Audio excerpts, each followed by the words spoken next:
महाराजांच्या सांगण्याचा भावार्थ तसा नसून ते सांगतात बाबांनो संतांना शरण जा, इथपर्यंत ठीक आहे. त्यावेळेस एका गृहस्थाने नाथ बाबांना प्रश्न विचारला, का हो नाथ बाबा, भगवंताच्या प्राप्तीसाठी जर संतांचे पाय धरणं गरजेचं आहे. काय प्रश्न आहे?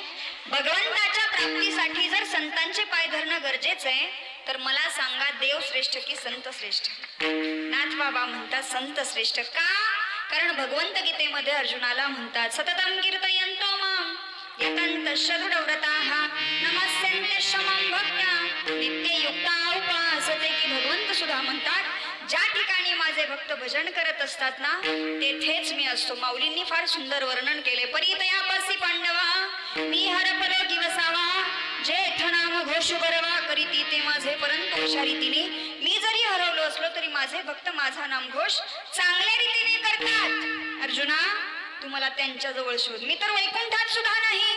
परत माऊली म्हणतात तो मी वैकुंठी नसे एक वेळ भानुबिंबही न दिसे वरी योगी आतिही मानसे उमरडून जाय. मी तर वैकुंठातही नाही, सूर्याच्या बिंबातही किरणातही नाही. एक वेळ योग्यांची हृदय देखील उल्लंघन करून जातो, पण माझे भक्त जेथे असतात ना तेथेच मी राहतो.